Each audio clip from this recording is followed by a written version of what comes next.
이번 이야기는 무서운 이야기, 잊지 못할 생의 마지막 무덤.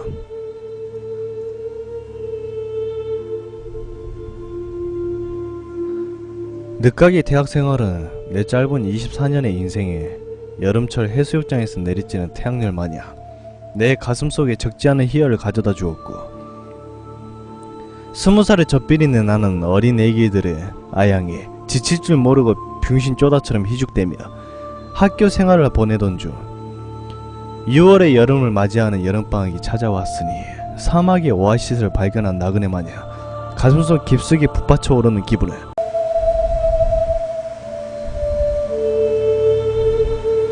그야말로 안마 실수소의 김양희 신공처럼 기분이 오묘했다. 표현하기 더럽게 힘드네 그냥. 여튼 그렇게 방학이 시작되고 양심이 있는지 부모님에게 손벌리기 싫었던 나는 근처의 인근 비디오방에서 아르바이트를 시작하게 되었는데, 저녁 9시, 다음날 9시 퇴근. 할 수 있겠냐? 월급은 100만원이다. 100만원! 시켜만 주십시오! 비록 공익으로 제대하는 불명예를 받았으나 일을 하고 싶은 의욕만큼은 현역 못지않게 투철하답니다, 사장님! 다행히 공익 3기 출신이시던 사장님, 흔쾌히 나를 받아주셨고 비디오방의 업무에 대해서 대충 설명을 들었으나 뭔 소린지 모르겠다. 그중 내가 알아들을 수 있었던 말은, 새벽에 오는 손님들은 뿅뿅 하러 오는 손님들이니까 쿠션 뒤에 콘돔 박혀있나 없나 확실히 살펴서 치워야 한다. 안 치우고 제가 소장할 수도 다른 사람 뽑을까? 월급 100만원에 놀면서 할 수 있는 최고의 아르바이트였다. 그때까지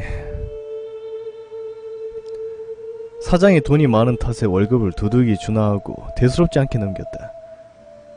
비디오방의 업무는 그다지 어렵지 않았다. 손님이 들어오면 인사 잘하고 비디오 틀어주고 청소나 좀 하면 그걸로 끝이었다. 우리 동네 번화가의 변두리 쪽에 위치한 탓인지 비디오방에 오는 손님은 단골 내외에 많은 편은 아니었다. 그중 술 처먹고 쳐 자러 오는 개진상 같은 새끼들이 있는가 하며 아예 술 배대지에 숨긴 채 들어오는 정신일도 하사 10세 분들이 간간히 등장하곤 하신다. 이쯤에서 사과 한번 드리고 본론 끌어내기 오지게 힘드네요. 그냥 미쳤구나 생각하고 동냥하는 김에 숨죽이고 읽어주시면 감사하겠습니다. 다시 이야기로 돌아와서 설명을 다 듣고 사장님은 9시가 되자마자 퇴근을 하셨고 이제 남은 건 나 혼자뿐이었다. 비디오방은 전체적으로 어두운 편이었다. 낡은 형광등이 많이 곳곳에 설치되어 있었고 간혹가다 오래된 형광등은 불이 꺼졌다 켜졌다 하며 공포 분위기를 자아내기도 했다. 10년이 넘는 건물이라 그런지 구석에서 눅눅한 냄새가 배어나온 듯 했다. 창고문을 열면 오래된 건물 특유의 쾌쾌한 냄새가 내 코끝을 자극했고 군데군데인 거미줄이 창고의 반을 차지하고 있었다. 대충 창고를 살핀 뒤 각 방의 구조와 구조물을 둘러보고 내가 해야 될 일의 전반적인 계획을 짰다. 솔직히 계획이랄 거 없으나 그래야 있어 보이잖아. 아무튼 초반엔 적응이 안 돼서 그런지 시간이 잘 안 갔다. 이틀이 지나고 일주일이 지나고 보름 정도가 되어서야 업무에 감을 잡고 나름대로의 요령도 생겼다. 나로 인한 단골 손님도 제법 늘어난지라 사장님도 칭찬 아끼지 않으셨다. 예, 우리 알바가 인상은 참 죄송스러워도 성격 하나는 좋은가벼. 그러니 이렇게 손님이 늘지. 제가 사람 상대하는 일은 누구보다 잘한다니까? 야, 근데 왜 반말해 이 새끼야? 죄송합니다. 아무튼 보름이 지나고 그때부터였을까 사람들의 연이은 신고가 들어온 게, 모든 업소는 화재 시 긴급히 대피할 수 있도록 비상구가 설치되어 있고 10년이 된 건물이긴 하나 우리 비디오방도 애는 아니었다. 돌로 된 계단이 아니라 철로 만든 오래된 계단이라 좀 문제지만 나름대로 비상구는 비상구였다. 여태껏 불이 난 적은 한 번도 없지만 그 계단은 녹슬 대로 녹슬어 있었고 이미 계단이라는 의미를 떠나 잡다한 집기들을 쌓아놓는 두 번째 창고로 활용되고 있었다. 간혹 술을 취한 주정뱅이들의 신고는 비상구 계단에 사람이 매달려 있다는 신고. 술 취한 사람이 헷갈렸구나 했지만 사람이 매달려 있다는 신고가 들어온 것은 이번이 5번째였다. 그것도 새벽 시간만 되면 말이다. 그런 신고가 들어올 때마다 난 비상구 계단을 확인했고 그 계단에 사람의 형체와 다소 흡사한 걸레가 걸려 있었다. 그 걸레가 거기에 왜 매달린지는 나도 잘 모른다. 걸레를 치우려고 해도 너무 높이 매달려 있는지라 자칫하면 계단 밑으로 떨어질 수도 있었다. 내 고귀한 목숨을 담보로 걸레를 처분하기에 100만원이란 월급이 좀 쌌던 건 사실이다. 뭐 어쨌든 사람들의 신고가 들어오든 말든 비디오방에 업무를 보내려 시간 가는 줄 몰랐고 어느 때부터인가 한 여자가 일주일에 4번꼴로 비디오방을 찾아왔다. 나름대로 나로 인해 생긴 단골이다 생각하여 최대한 밝게 웃어주며 인사를 했다.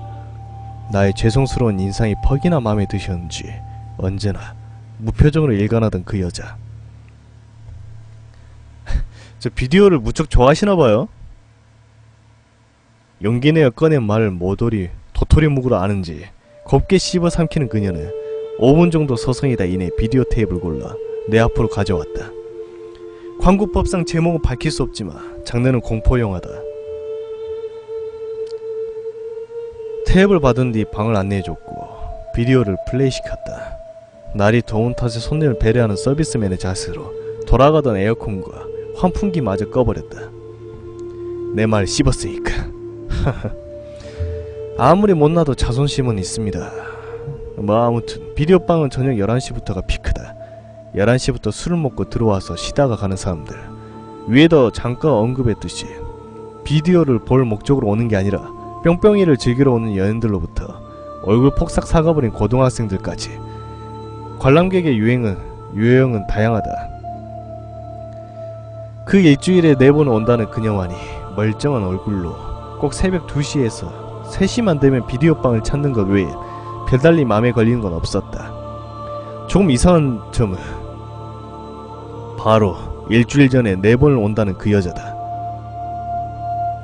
혼자 오기도 이상 야릇한 비디오방을 여자의 그 몸으로 온다는 거 한 번쯤 생각해볼 일이다. 뭐 한 번쯤은 올 수도 있겠지만 일주일에 4번 온다는 것은 유심히 관찰해볼 필요가 있다. 그것도 올 때마다 공포영화를 본다는 것 자체가 충분히 이상해 보인다는 점이다. 그땐 공포 작가겠거니 생각을 했지만 지금 생각해보면 공포 작가가 아니 공포 그 자체다. 2시가 지나 그녀가 들어간 방의 비디오방 관람 시간이 종료가 되며 그녀는 조용히 나와 계단을 내려간다. 올라올 땐 엘리베이터를 타고 오지만 내려갈 땐 항상 계단을 하곤 한다. 하얀 원피스를 좋아하는 그녀는 계속 같은 원피스만 입고 비디오방을 찾아왔고 올 때마다 그녀의 표정은 초지일간 변함이 없었다. 새벽 5시가 조금 넘으며 손님 이의 발길이 뚝뚝 떨어진다. 매장을 청소하고 각 방을 청소하다 보며 6시가 되고 대충 TV를 보다가 9시가 되면 사장님이 나오신다. 전날의 매출을 보고한 후 집으로 퇴근할 수가 있었고 아침을 먹기도 귀찮을 정도로 피곤함이 정말 세게 몰려온다. 대충 세면을 마친 나는 침대 위에 전날의 노동으로 인해 피곤해진 몸을 눕힌다. 나도 모르게 스르르 눈이 감기며 여느 때와 변함없이 꿈을 꾸게 된다. 불미스럽게도 그 여자의 꿈을 말이다.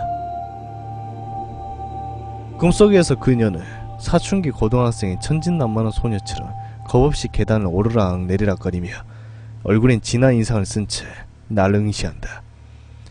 이내 그녀가 입고 있던 하얀 원피스는 붉은색으로 변색되기 시작하고 그녀의 눈에서 빨간 선혈이 흘러내리기 시작한다.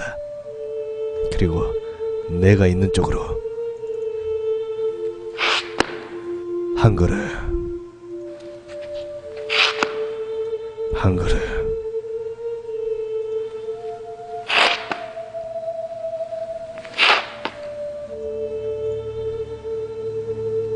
그렇게 다가오면 내 몸은 내 의지와는 상관없이 그녀의 행동에 반응하기 시작한다. 그녀를 피해 자리를 옮겨보지만 그녀는 항상 내 뒤를 졸졸 따라오곤 한다.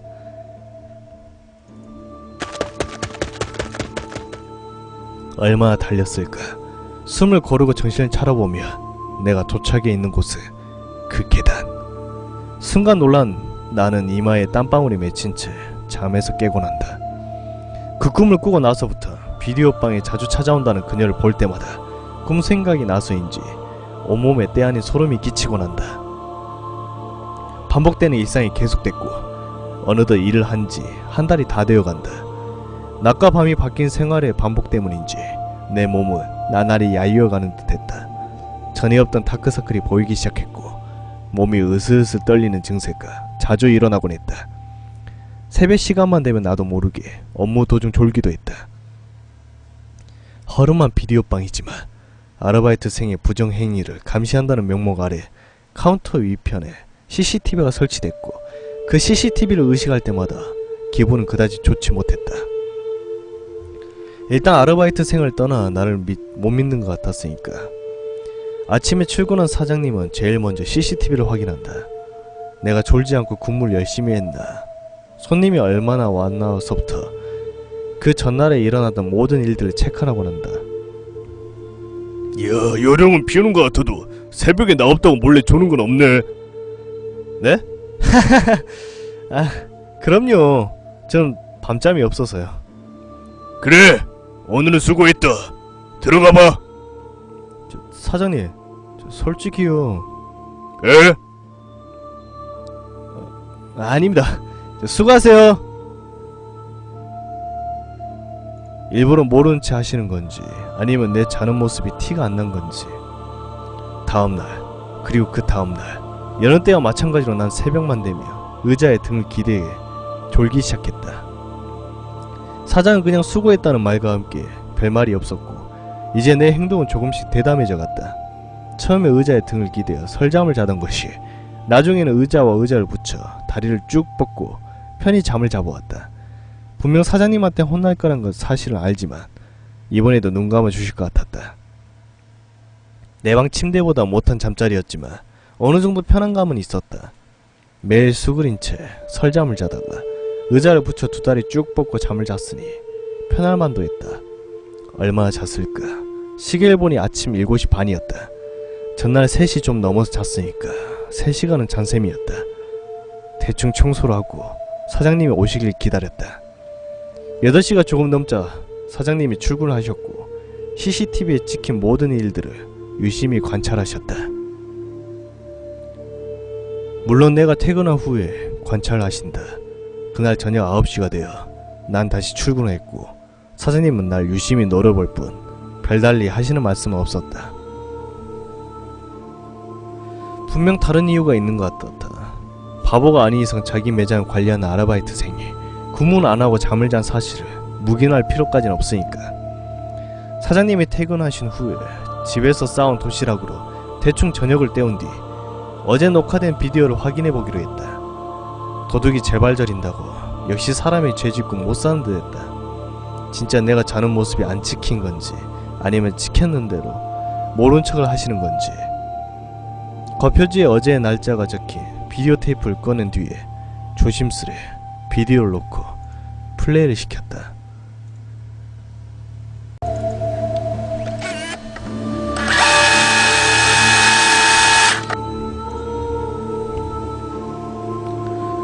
잠깐 동안 지지직거리던 화면은 이내 내 모습을 그려내기 시작했다. 밥 먹는 모습, 손님들이 비디오를 고르는 모습, 담배 피우는 모습. 나의 모든 행동이 녹화되어 있었다. 그리고 나의 자는 모습까지 녹화가 되어 있었다.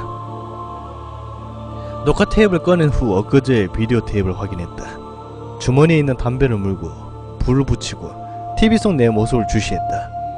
전날에 녹화된 모습과 별반 차이가 없었다. 엘리베이터에서 손님이 내리는 모습, 술 취한 사람들이 비틀거리는 모습. 술 취한 사람이 녹화된 시각은 새벽 1시 30분이었다. 그리고 나의 이상한 행동이 녹화되기 시작한 시각은 새벽 3시. 새벽 3시가 되자 TV 속에 내 모습은 일반적으로 설명할 수 없는 행동으로 녹화되어 있었다. 엘리베이터의 층을 표시하는 숫자가 그렇게 움직였고 엘리베이터는 비디오방에 멈추었다.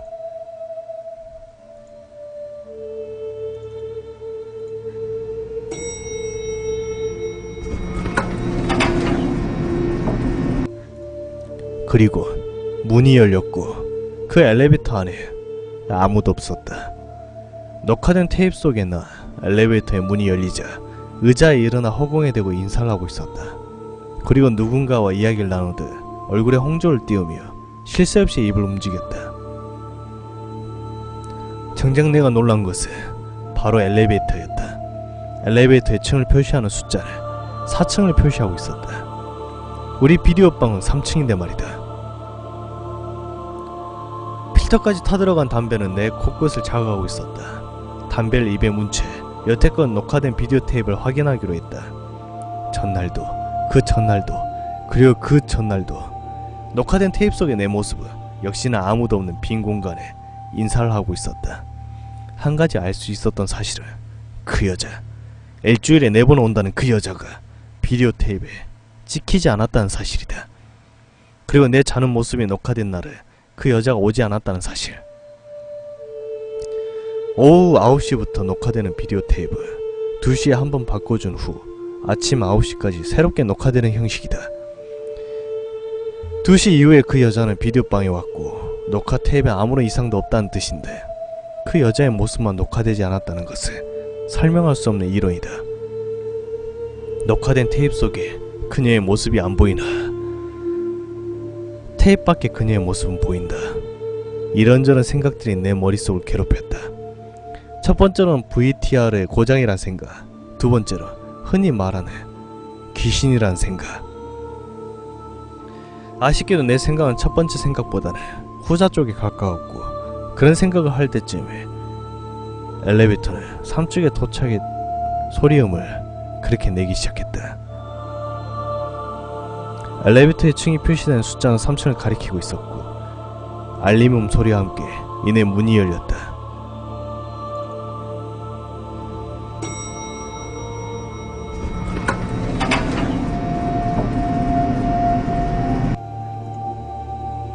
그 여자였다. 오늘도 매일 입고 오던 애 원피스를 입었다. 아무 말 없이 비디오를 골라 내 앞으로 다가온다. 그 여자의 눈망울은 한 치의 오차도 없이 내 두 눈을 쏘아보고 있었다. 내 몸은 순간 경직되었고 이루 말할 수 없는 공포가 엄습해왔다. 억지로 몸을 일으켜 세워 비디오를 건네받고 매일 들어가던 4번 방으로 안내를 했다. 4번 방으로 조용히 들어가는 그녀의 뒷모습을 그렇게 확인하고 난 그 자리에서 주저앉았다. 녹화된 비디오와는 달리 엘리베이터는 4층이 아니 3층을 표시하고 있었다. 그날은 어떻게 지나갔는지 아침 9시가 되어 사장님이 들어오셔도 난 멍하니 의자에만 앉아있었다. 에? 녹화 안 됐네? 야! 임마 녹화 안 하고 뭐했어? 친구들 불러와서 놀았지?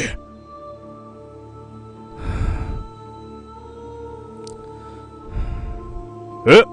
원래 이 새끼 봐라. 야, 어른이 말씀하시는데 대꾸도 안 하네. 사장님, 왜?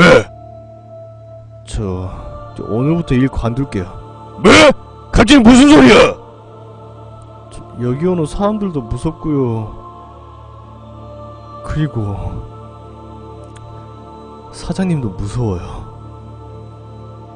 관둔다는 말에 적지 않게 놀란 사장님은 눈이 휘둥그레진 채 나에게 이유를 물어봤다. 야, 어젯밤에 무슨 일이 있었어? 왜 속이셨어요? 속이다니 뭘? 녹화된 테이프 보시면 알잖아요.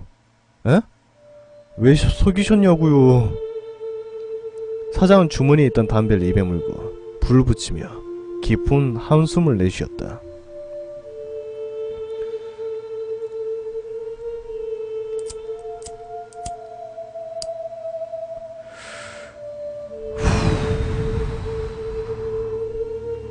그리고 어렵게 마음을 열기 시작했다.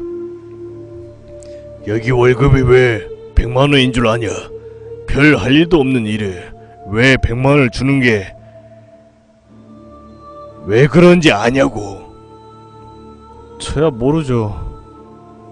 네 어제 비디오 테이프 확인했구나. 네.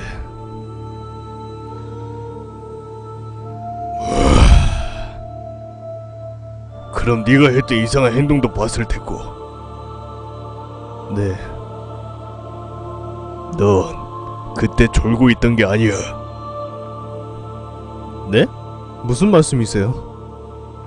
졸고 있던 게 아니라고. 단지 무언가에 홀려 있던 거지. 홀려 있다니요. 그 여자, 원피스만 입고 있는 그 여자. 사장님이 그걸 어떻게 아세요? 그 여자 때문에 아르바이트생들 여러 관뒀다. 그럼 비디오방을 옮기던가 관두 어떤 조치라도 취해야 되는 거 아니에요?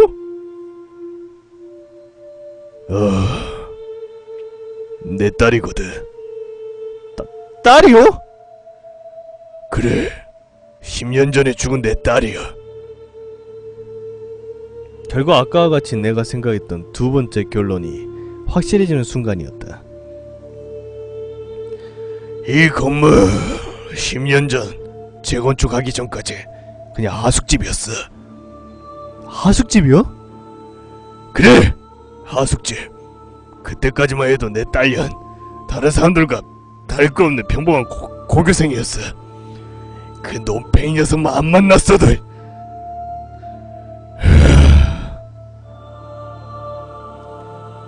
사장의 한숨이 10년간 맺혀온 한이 담배 연기 속에 사무쳐 나온 듯 했다. 하숙생이었던 그 녀석을 그때 대학교 2학년이었고 내 딸은 고3이었어. 처음에 우리 집에서 하숙하는 하숙생이니 친해질 수밖에 없겠구나 생각했는데 그때 무슨 일이 있었던 거죠? 그쵸? 그래, 그 나쁜 녀석이 내 딸을 이용할 만큼 이용하고 냅다 도망친 거야. 몸도 마음도 다 빼가고 가고 말이야. 그래서요? 못난 년이 못 찾고 지방에서 자살한 거지. 제3자의 입장에서 볼 때 어딘가에 한 번쯤 있을 법한 흔한 이야기였다. 그런 일이 내 가까운 곳에서 일어나고 나니 한편으로 의아했지만 한편으로 사장님의 축 처진 어깨가 안쓰러웠다. 그럼 비디오 테이프에 찍혔던 그 엘리베이터는 뭐예요? 여긴 3층인데 녹화된 테이프 속에서 엘리베이터는 분명 4층을... 사장님은 내 말을 막으며 그 엘리베이터에 대해 설명하기 시작했다. 10년 전에 5층 건물이었어. 그리고 내 딸아이 방은 4층이었고. 그럼 그때 기억으로 아직까지... 그래, 죽어서도 잊지 못하는 거야. 잊지 못한다기보다는 쉽게 떠나지 못하는 거지. 한이 많으니까. 그 원피스의 여자는 10년이 지난 지금도 자기가 사랑하는 사람을 잊지 못한 채 죽어갔다. 그 방을 잊지 못한 거였다. 얼마나 사랑했으면 죽어서도 저승으로 떠나지 못한 채 이승의 추억 속 흔적이 남아있던 그 10년 전에 자기 방을 의식하고 있을까 싶었다.